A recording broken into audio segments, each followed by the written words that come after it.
ஆத்ம ரீதியா எடுத்துட்டாலும் சரி, சரீர ரீதியா எடுத்துட்டாலும் சரி, கடவுள் நமக்கு கொடுத்ததெல்லாம் தொலைச்சிட்டு இருக்கோம். நிறைய விஷயத்த எவ்வளோ புண்ணியத்தை கடவுள் நமக்கு கொடுத்துருப்பார், அதெல்லாம் தொலைச்சிட்டு இருக்கோம். எவ்வளவு வளங்களை இழந்துட்டு இருக்கோம். இந்த புண்ணிய பூமியில வந்து அப்படி காலடி வைக்கும் பொழுது நம்மளுடைய பாபங்களும் தோஷங்களும் சாபங்களும் தீர்க்கப்படும் அர்த்தம்.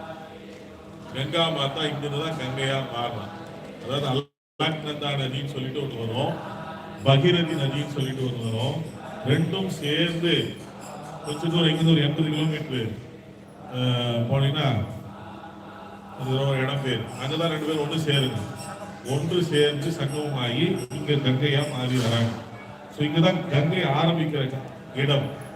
அந்த கேசத்துல இருந்து கங்கையா மாறி ஆரம்பிச்சு கலந்து ஓடுகின்ற இடம் இது. அப்ப இந்த இடத்துல கங்கா மாதாவே வசிக்கிறார், தன்னுடைய புனித தன்மையோட புனிதத்துவத்தோட இருக்கிறான்னு அர்த்தம். அப்ப இந்த இடத்துல வந்து நம்ம